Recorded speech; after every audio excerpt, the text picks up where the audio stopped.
Magandang gabi po sa inyong lahat na mga taga-subaybay ng ating Friday night Bible study. I'm excited po. This is Pastor Eddie Centeno of Jacksonville, Florida. Again, greeting you.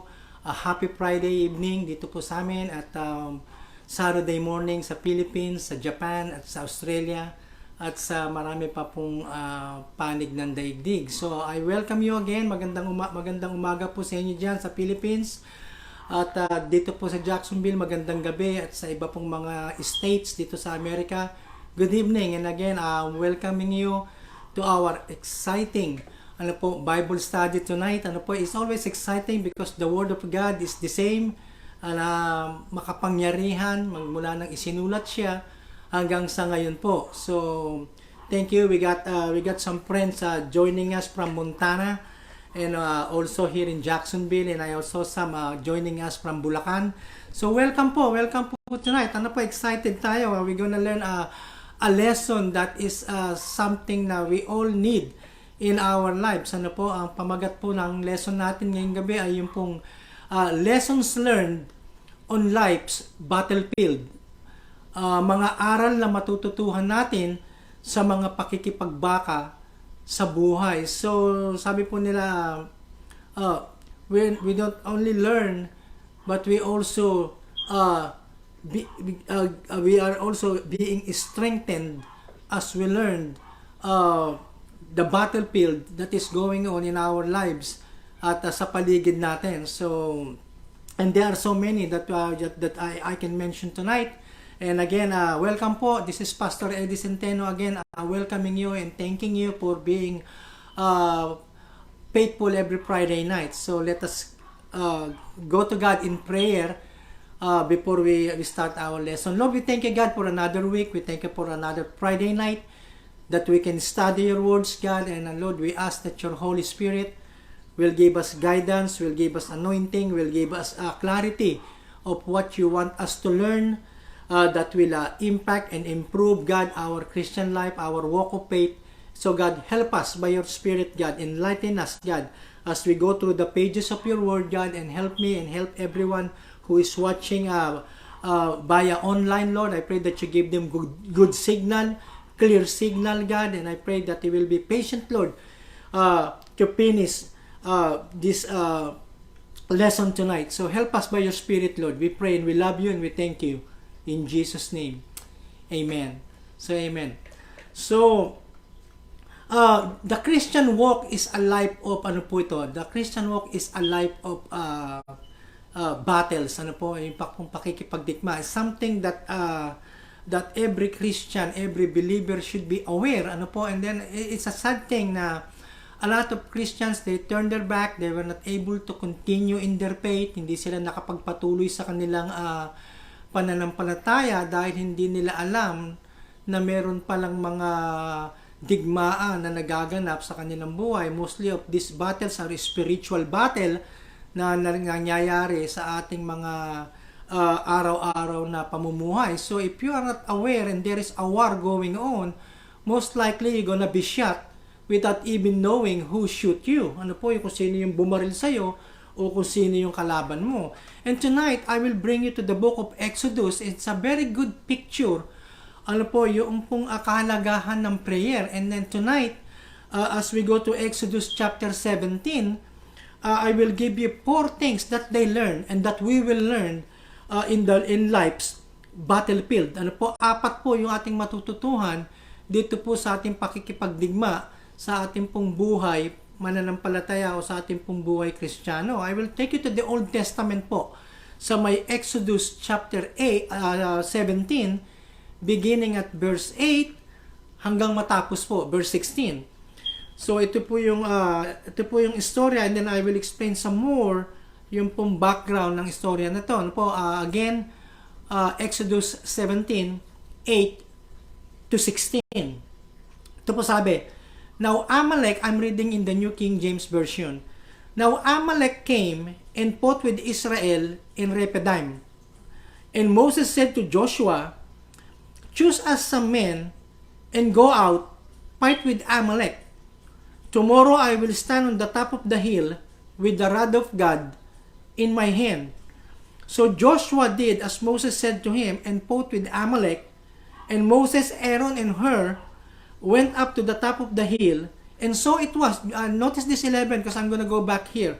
And so it was when Moses held up his hand that Israel prevailed. Ano po, kapag tinataas niya yung kamay niya ng pananalangin, kasi po yung pong mga Israelites, kapag nag-pray sila, most of the time, yun ang kanilang physical posture, they raise their hands. So some people, they close their eyes. Some people, when they pray, they knelt down or they bow down their head. Pero yung pong mga Israelites, mostly when they pray, they raise their hands to the heavens, ano, sa kanilalagyan ng Panginoon. So yun po yun. And so it was, verse 11, and so it was, when Moses held up his hand, that Israel prevailed. So hanggang nakataas po yung kamay ni Moses sa pananalangin, yung pong Israel na nakikipagdigmaan dun sa may burol, sila po ay nagwawagi, sila po ay nananalo. Pero tingnan po nyo, and when he let down his hand, kapag binaba niya yung kamay niya sa pagod, ano po, sabi nga Amalek prevailed, yung kanilang kaaway ang siyang nagwawagi. But Moses' hands became heavy. Bumigat na po yung napagod na po yung kamay niya sa pagtaas. It became heavy. So they took a stone and put it under him. Kumuha po sila ng malaking bato at ipinatong po yung kanyang siko doon sa batuhan at siya po pinaupo. Sabi po ganun. And put it under him and he sat on it. And Aaron, and tingin po ninyo, and Aaron and Hur supported his hands, sabi po ganun, one on one side and the other on the other side. And his hands, yung pong kamay ni Moses, were steady until the going down of the sun. Hanggang sa pagbaba o paglubog ng araw. Verse 13. So Joshua defeated Amalek and his people with the edge of the sword. Then the Lord said to Moses, verse 14, write this for a memorial in the book and recount it in the hearing of Joshua, that I will utterly blot out, ano po yung lilipulin ng Panginoon totally, yung pong mga kalaban nilang Amalekites. And I will explain that a little bit later. Ang sabi ng Panginoon, I will utterly blot out, ano po, the remembrance of Amalek from under heaven. And Moses built an altar and called its name, the Lord is my banner. Ito po yung tinatawag nila sa Jehovah Nisi. Ano po, the Lord is my banner. Siya yung aking bandila na winawagaway dahil sa pagwawagi. Yung po ang ibig sabihin nun. The Lord is my banner, for he said, because the Lord has sown, pinanumpa ng Panginoon, the Lord will have war with Amalek from generation to generation. It is interesting po na this is the first time that in verse 10 is the first time that the name of Joshua was mentioned in the Old Testament. Dito po yung kauna-unahan na binanggit yung pangalan ni Joshua na he is a faithful follower of God and a faithful follower ni Moses. Ano po? So, the story po nitong ito pong napakaganda po nito kasi po ang unang matututuhan po natin dito sa istorya nito is they learned, natutuhan po nila at matututuhan din natin, they learned that a trial, yung pong pagsubok, often comes following a victory. I will repeat, this is the first point that we're gonna learn. Ano po? And that they learned that a trial, yung pong pagsubok, often comes following a victory. Sa Tagalog po, natututuhan nila na ang pagsubok ay kadalasang dumarating sa buhay natin pagkatapos ng tagumpay. Ano po? Dito po sa istorya nitong binasa natin sa may verse 8. Sa chapter 16, in chapter 16, the greatest miracle that was seen by humans, ano po, nung panahon, lalo na nung panahon nila, ay in chapter 16 is when God provided manna, yung pong bread from heaven, yung pong tinapay na nanggagaling sa langit, na ibinigay ng Panginoon sa Israelita for 40 years. Ano po, every afternoon, every morning, meron pong bumabagsak na parang snow At yun po yung mana na tinatawag na pagkain nila for 40 years, yung po yung tinapay. Can you imagine that? 16, in chapter 16 of Exodus, this is one of the greatest miracle, the work of God sa buhay ng mga Israelita. What an exciting thing. Can you imagine for 40 years, meron kang libreng pagkain, and I'm pretty sure kung bigay ng Panginoon, ito po ay masustansya, ito ay masarap, at ito po ay tinatawag natin na healthy. Ano po? And then in the afternoon, doon din po sa may chapter 16, another miracle, kasi sabi nila, tinapay lang ba? Wala bang meat? So binigyan po sila ng karne ng Panginoon. God provided for them meat in the afternoon before the sunset. God gave them quail, yung pong pugo na parang meat nila, parang protein nila. So binigyan sila. Then pagdating po sa may chapter 17, another miracle God did in their midst. Isa na naman pong himala ang ginawa ng Panginoon sa kanilang kalagitnaan. Sabi nila kay Moses, Moses, kami ay uhaw na uhaw. Walang tubig dito. We are so thirsty and we gonna die. Us and our family and our animals will die of thirst. We need to drink. Sabi po nilang ganun. And then God told Moses, okay, strike the rock, yung pong malaking rock. Strike the rock and water will gush out. This time pinalo ni Moses yung bato at meron pong dumaloy na tubig na kanilang nainom doon po sa may disyerto, and it's a miracle. They were provided God provided water for them in a place where there is no water. Another miracle. Kaya so they are just experiencing one miracle after the other, tagumpay after tagumpay, success after success ang nararanasan nila sa nagawa ng Panginoon. And then ang tawag dito, ang sabi pa nga sa may verse 8, ito na po yan, Now Amalek came, habang sila ay nagsisiyahan, habang sila ay nakakaranas ng himala ng Panginoon.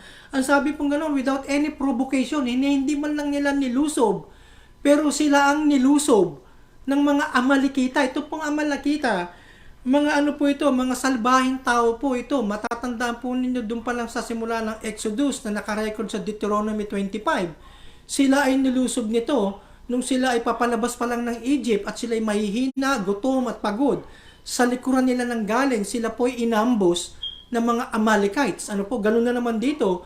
Habang sila ay pinagpapala ng Panginoon, sila po ay nilusob without provocation. Ang ibig sabihin ay hindi naman nila ginagalit o hindi naman nila inaaway. Sabi sa verse 8, Now Amalek came. Tingnan po ninyo, Now Amalek came. Itong Amalek ang lumusob sa kanila and fought with Israel in Rephidim. Yung pong Rephidim o Rephidim, ang ibig pong sabihin nun ay place of rest. Yung pong Rephidim. Yung lugar na kanilang pinagpapahingahan, ang pangalan na ay Rephidim. Rephidim sa ibang pagbigkas. So, place of rest. Tingnan po ninyo, something that we can learn na ang buhay Kristiyano, kahit na ikaw ay successful, pinagpapala, wala kang problema, walang problema sa inyong bahay, wala kayong awayan, magandang kita ninyo ng mag-asawa, ang mga bata masunurin, mga bata ay matataas ang grade, meron man nahawa sa inyo ng COVID, naka-recover, at maraming nalilay off and still napopromote ka pa, and all of those things. Ang matututuhan natin na sometimes it comes to us without any notice, yung pong trials of life. Na makikita natin dito na sila po ay pinagpapala ng Panginoon, one miracle after miracle, and then suddenly, sila po ay nilusob ng kanilang kaaway. Kaya sabi pong ganon, came and fought, inaway sila. And you can see this in all throughout the Bible, even in the life of Job. Si Job ay pinagpapala ng Panginoon. Ang sabi gano'n, siya ay napakayaman dun sa lugar nila, marami siyang anak, sabi pong gano'n, at siya ay ginagalang dun sa lugar nila. And yet, alam niyo po yung istorya ni Job. Siya po ay sinubok ng napakaraming pagsubok na marami sa ating mga tao ay hindi pa natin nararanasan. And then, ganun din po ang Panginoong Jesus. Kung matatandaan po niyo, just right after the Holy Spirit baptism, nung siya po ay binaptize ng Holy Spirit to prepare him for the ministry doon sa Galilee, doon sa Jerusalem, si Jesus Christ after He was baptized by the Holy Spirit, inatake po siya ng Panginoon. He was tempted by the devil. Natatanda po ninyo?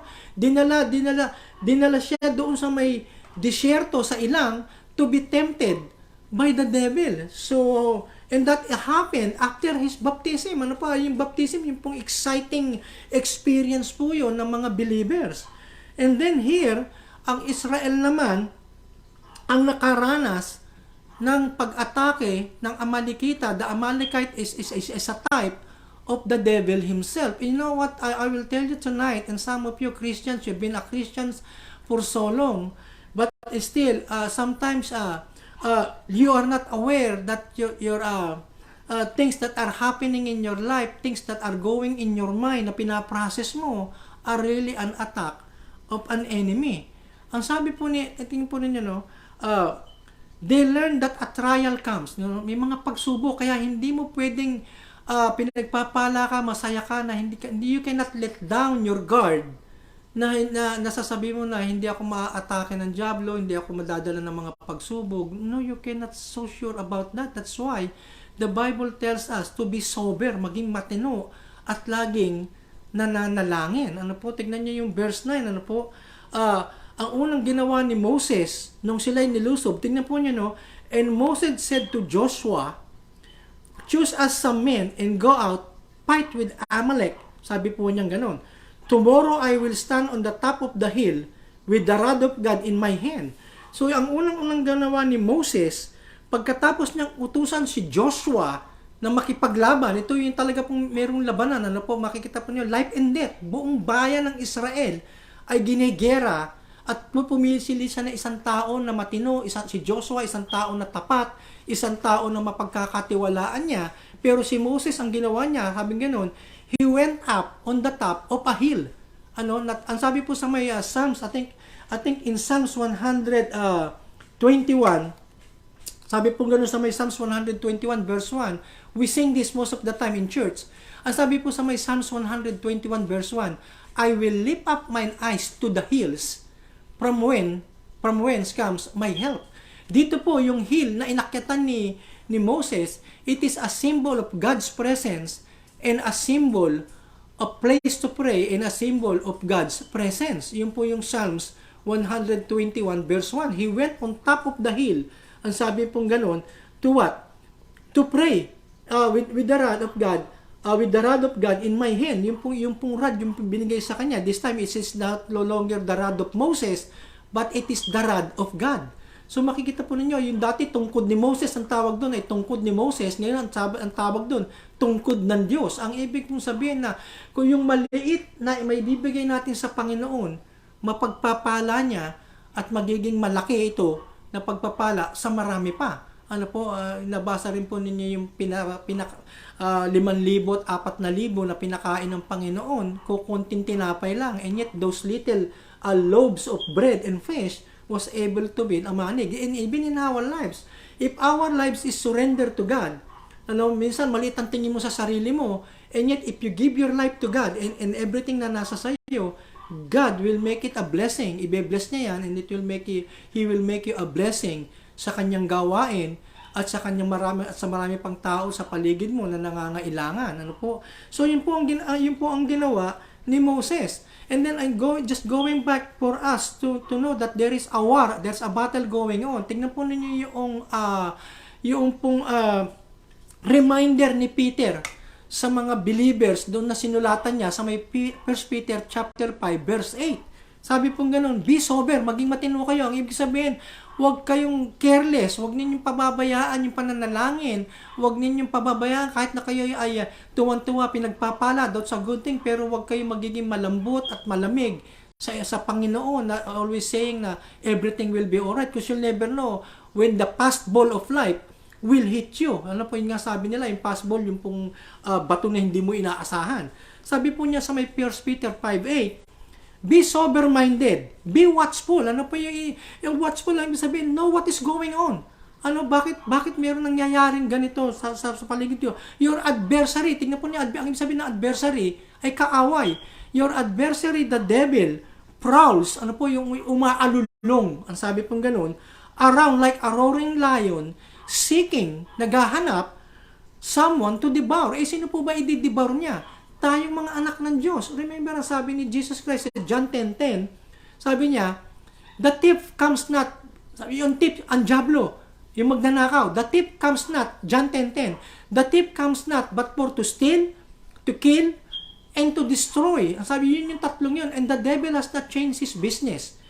The devil has not stopped yung kanyang plano na sirain ang mga mananampalataya. Ano po, kaya, and I'm very excited to teach you this tonight so that you know that when things are going, anything that's going on in your life, sometimes it can be success.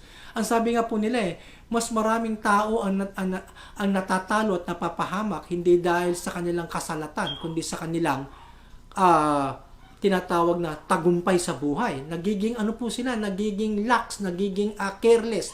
Ano? And you can see that sa sports. Ano po, makikita po ninyo sa sports. Meron pong tinatawag na upset. Ano, minsan lamang na sila sa puntos. Lamang na pero nagpapabaya.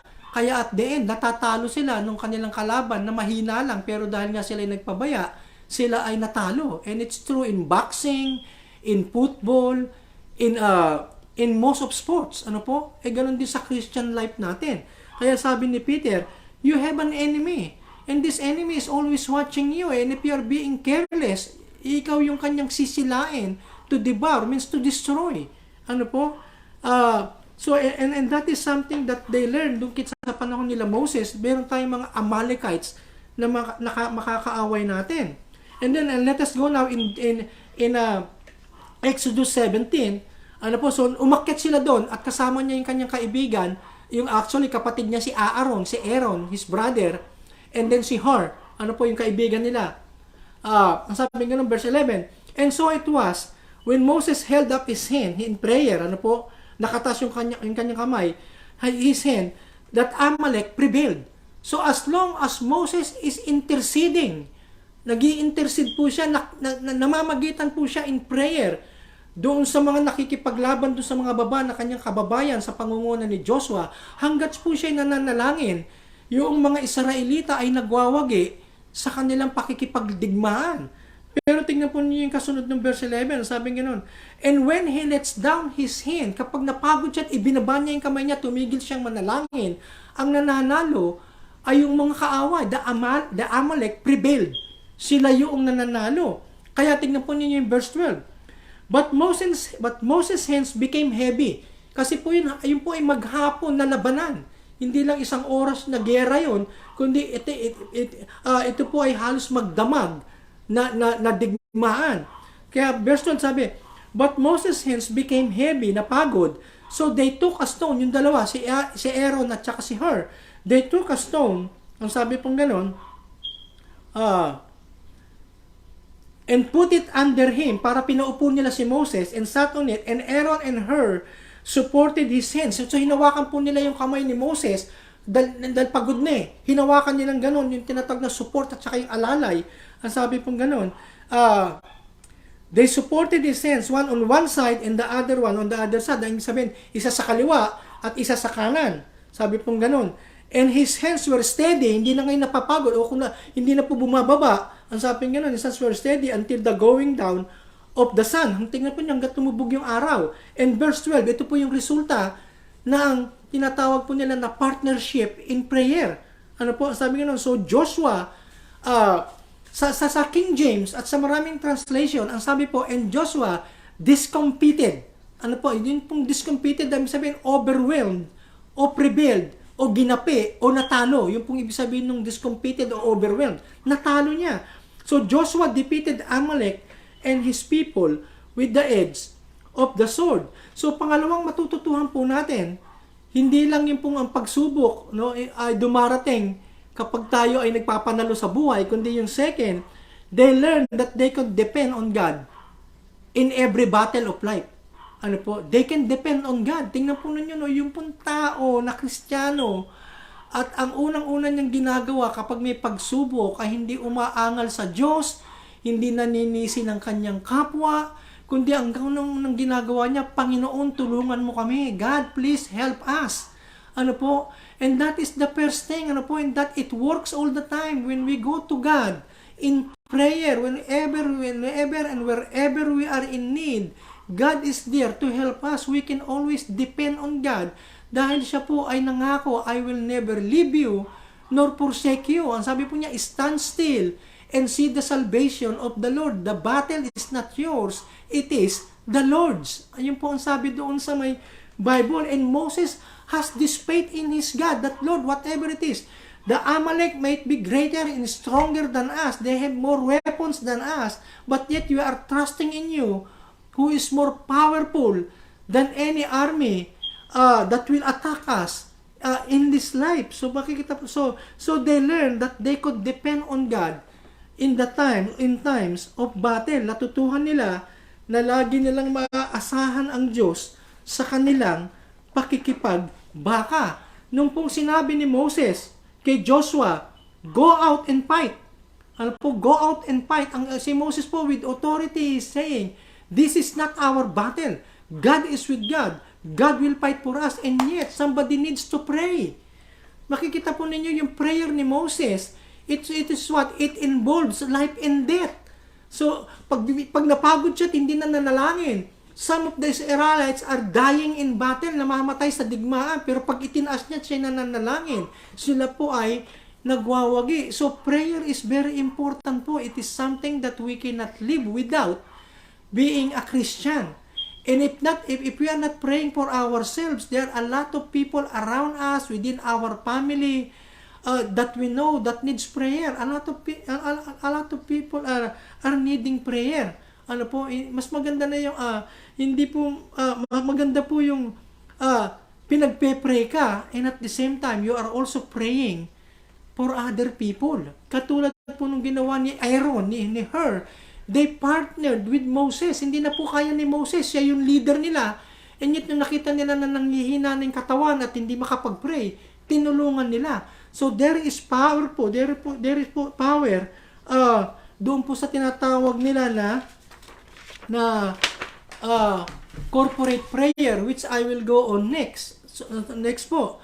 So hindi lang po yung kapag tayo po ay nagtatagumpay, ay palagi may pagsubok, at nakikita natin yung pong ang Diyos ay palagi nating maaasahan sa ating mga pakikipagtunggali sa ating buhay, na sa ating mga pakikipagbaka, sa ating mga pagsubok. We can always depend on God to fight for you, for your family, for your children, for your spouse, for your country, for your church, and you name it. Ano po? And the third thing that they learned, ano po, doon sa nangyari dito kina Moses sa nabasa natin, they learned the value of prayer. Natutuhan po nila yung pong kahalagahan ng pananalangin. Like I said earlier, yung prayer ni Moses, it involves life and death doon sa kanyang pinapanalangin. Ano po? Pag hindi siya nakapanalangin, natatalo sila, pero pag siya nananalangin, sila po ay nagwawagi. And then we can see in verse 11, ang sabi pong ganun doon, ito po yung the value of prayer. Nakita po ni Aaron at saka ni Hur na kahit na si Moses ay malakas na Kristiyano o malakas na mananampalataya at leader nila, he is still a human being, and they still see yung pong kahalagahan ng sama-samang pananalangin. Ano po? Verse 11 ang sabi po doon sa chapter 17 ng Exodus. Ang sabi ganun po, and so it was when Moses held his hand, they prevailed, and when not, sila ay natatalo. But then Aaron and Hur came to partner kay Moses in prayer. So hindi po sila tumigil. Hindi po sila tumigil ng pananalangin hanggat hindi natatapos yung digmaan. And it's the same thing in life. You never stop. You never stop. Even though you are not seeing the solution or the answer to your problems or to your prayers, you're not seeing any answers, you never give up. You just never give up. You just be consistent. Sabi po gano'n, babasahin ko po sa may, look at what Paul says in Colossians. I want you just to go in Colossians chapter 4, verse 2. Tignan po niyo yung pananalangin. Colossians chapter 4, verse 2, at saka Colossians 4, verse 12. You'll find that in the New Testament after Philippians. Tingnan po ninyo, sabi ni Paul, yung pong kahalagahan ng prayer, ang sabi niya dito sa may verse 2. Tingnan po niyo, sabi na Colossians chapter 4 verse 2. Ang sabi ni Paul, I will read it in English and Tagalog. Ang sabi po ni Paul, continue earnestly in prayer. Ang sabi niya, magpakasipag kayo sa pananalangin ng may pasasalamat. Ang sabi po sa Tagalog, sabi niya, continue earnestly in prayer. Ibig sabihin, hindi yung putol-putol kung gusto mo lang o parang tapos ka na o parang napagod ka na. No, sabi niya, continue earnestly in prayer, being vigilant in it. Ang sabi po ng vigilant, yung talagang masigasig. Ano po, sa pananalangin, with thanksgiving. Bakit po with thanksgiving? Kasi nagpapasalamat ka na kapag ikaw umiyak sa Diyos, siguradong sasagutin ka niya. Kaya na po, yun po yung ganun, yun po sabing ganun, kaya yung merong thanksgiving. Now, tingnan niyo po yung verse 12. Colossians 4, chapter 4, verse 12. Sabi niya, ito po si Epapras. Ano si Epapras? Hindi natin masyadong kilala. Ilang beses lang siyang nabanggit sa New Testament. And yet, tingnan po ninyo sa Colossians 4:12. Epapras, who is one of you, kasamahan ninyo sa church dito sa Colossae. Ano po? Sa Colosas. Sabi po nga, Epapras, who is one of you, a bond servant of Christ. Ito po'y tagapaglingkod ni Kristo. Ang sabi nga nun, greets you, binabati niya kayo, always laboring fervently. Ang sabi po gano'n, for you in prayer, laboring fervently for you in prayers, that you may stand perfect and complete in all the will of God. Ang sabi po sa Tagalog, sa may 4:12, kinukumusta rin kayo ng kababayan ninyong si Epapras na isa ring lingkod ni Kristo Jesus. Tingnan po niyo, sabi rin, lagi siyang nananalangin ng taimtim. Hindi para sa sarili niya. Sabi niya gano'n, ng taimtim na manatili kayong matatag para sa inyo. Sabi niya gano'n, maging ganap kayo, ano po sabi niya gano'n, at may buong katiyakan sa kalooban ng Panginoon. So the importance of prayer po, at saka yung pong value of prayer na nakikita natin dito kay Moses, na at kay Aaron at saka kay Her. Now, natatandaan po ninyo yung panalangin ng Panginoong Hesus na tinuro niya sa disciples niya. Sabi po rin, give us this day our daily bread. Bigyan mo po kami ng tinapay sa araw-araw. Tingnan po niyo, hindi sinabi na, Lord, give us our monthly supply of bread. Ano po, para sa kinabukasan, hindi na kami magpe-pray. Next week, hindi na kami magpe-pray. Meron na kami supply ng buong buwan. Hindi po yun. Kung sabi niya, give us today our daily bread. Ang ibig po sabihin ng Panginoong Hesus sa give us today our daily bread. Araw-araw akong hihingi ng tulong, ng pangangailangan, ng suporta, ng kalakasan, ng patnubay, at katalinuhan sa Panginoon. Araw-araw. Ano po? Tomorrow is a different day. Today is a different day than tomorrow. Kaya give us today our daily bread. Now, sa Daniel chapter 6 verse 10, ano po, you can watch this again. I will save this and archive this. So, review all the text that I'm giving. Tingnan po niyo sa may Daniel chapter 6 verse 10, si Daniel po ay ikukulong at ipapakain sa leon. Ginawa na po yung batas, ano po yung batas na kung sino man ang manalangin sa ibang Diyos maliban sa rebulto ni Nebuchadnezzar ay ikukulong o ipapakain sa leon ng buhay o kaya susunugin ng buhay. Tingnan po niyo Daniel chapter 6 verse 10. But when Daniel learned that the law has been signed, ano po yung utos ng hari na napirmahan na lahat ng hindi mananalangin sa rebulto ni Nebuchadnezzar ay papatayin. Si Daniel ay umuwi ng bahay niya. Why? Kasi tahimik dun eh. Doon siya makapag-concentrate na magpray. He went home and knelt down, lumuhod, as usual in his upstairs room. As usual, ang ibig sabihin si Daniel, kaya siya naging dakilang tagapasunod ng Diyos dahil sa kanyang pagiging prayerful. Ano po? Tingnan po ninyo, he went to the upper room with his windows open toward Jerusalem. Binuksan niya para doon sa may nakatapat sa Jerusalem. And he prayed what? He prayed 3 times a day. Just as he had always done, giving thanks to his God. 3 beses siya sa isang araw na nanalangin. Kasi siya ay po ay nangangailangan at ang buhay niya at ang buhay ng mga kaibigan niya ay nanganganib. So ginawa niya, siya po ay nanalangin. And you gonna go into chapter, yung karugtong ng chapter 6 at saka chapter 7, makikita niyo si Daniel ay iniligtas ng Panginoon doon po sa mga pangil ng mga leon. So that is the value of prayer that we can learn, na inuna ni Moses, he went to God, he went to the hill, na kung saan nandun ang, yun ay picture, o yun po ay picture ng kalakasan at presensya ng Panginoon, dahil nakipaglapit siya sa Panginoon para ipanalangin yung kanyang mga mamamayan, yung kanyang mga kababayan na nakikipagdigmaan. Ano po yun? So the last thing I want us to learn tonight, dito sa istorya ni Moses at ng kanyang mga kaibigan na si Aaron at saka si Hur, they learned the importance of praying for one another. Hindi lang yung kahalagahan ng prayer, kundi yung kahalagahan ng pananalangin mo sa ibang tao. Ano po? Praying for one another. Natutuhan nila ang kahalagahan ng pananalangin para sa isa't isa. Sa Galatians chapter 6 verse 2, Galatians 6 verse 2, ang sabi po doon, carry each one's burden. Buhatin ninyo ang kabigatan ng inyong kapwa. Hindi po literal yun, napupunta ka sa kapitbahay mo at bubuhatin mo yung kanyang binubuhat. Hindi po. Carry one another's burden. Ang ibig sabihin, buhatin mo yung kabigatan ng iyong kapwa. Meaning, you pray for the heaviness, for the difficulty, for the tragedy, for the hardship of your friend, of your loved one, of your family, or the people that are close to you. You have to pray for one another. In Acts chapter 12 verse 12, time is so fast. Babasahin ko na lang po sa inyo, Acts chapter 12. Ito po yung si Peter ay ikinulong. Tignan po ninyo, nung ikinulong si Peter, ito ay leader din nila. Ano po?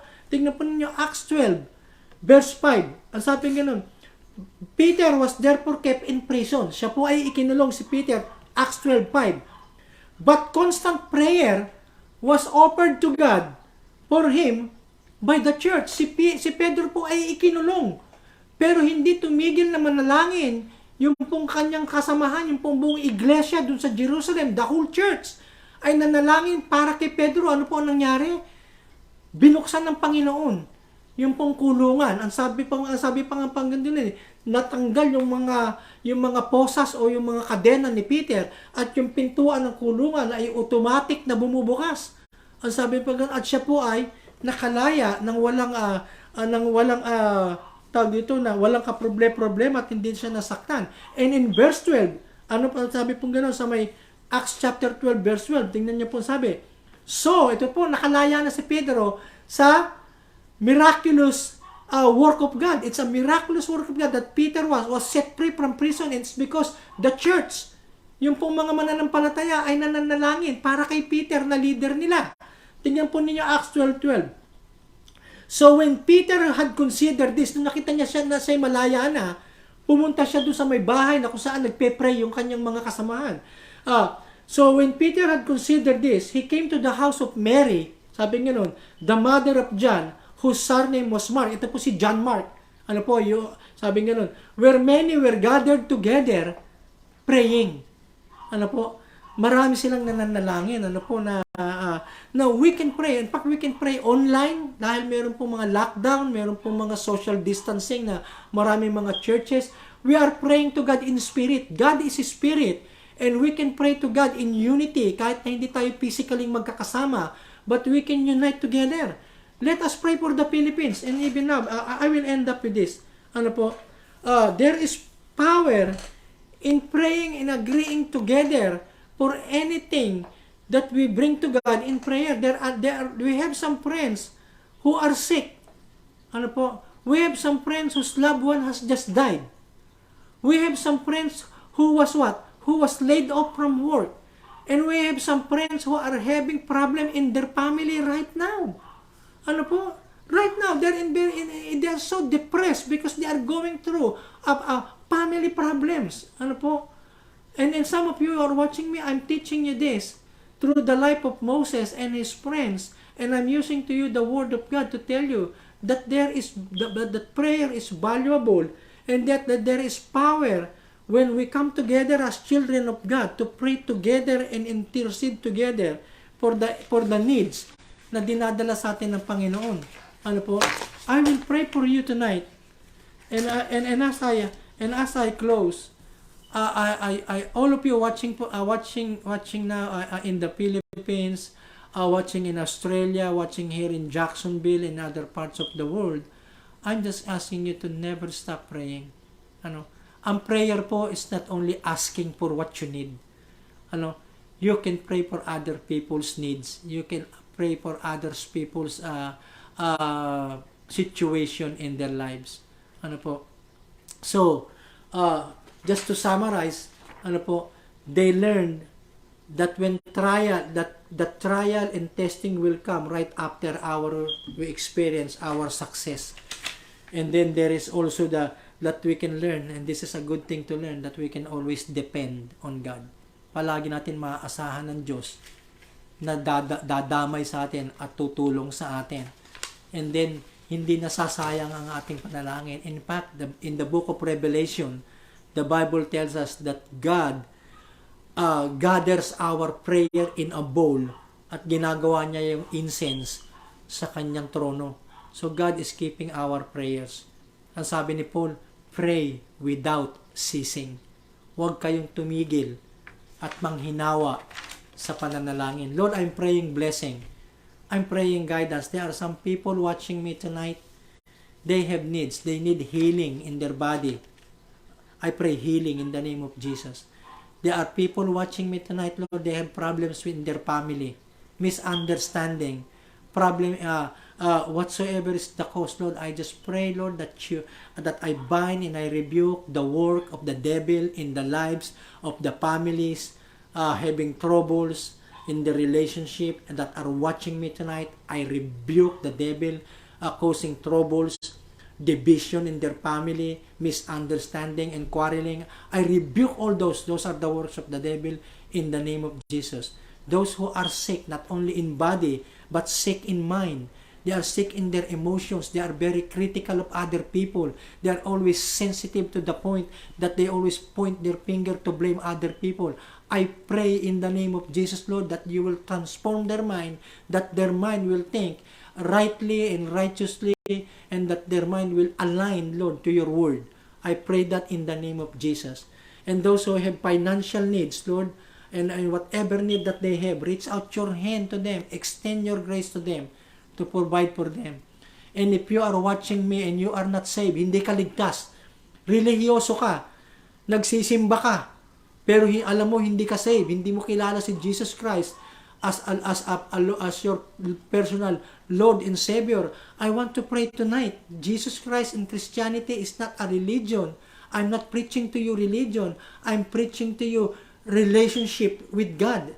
Si Moses ay may relationship with God. Si Paul, ang mga disciples, ay may relationship with Jesus Christ. And God wants you to have also a personal relationship with Christ. Not just a religion, but a relationship.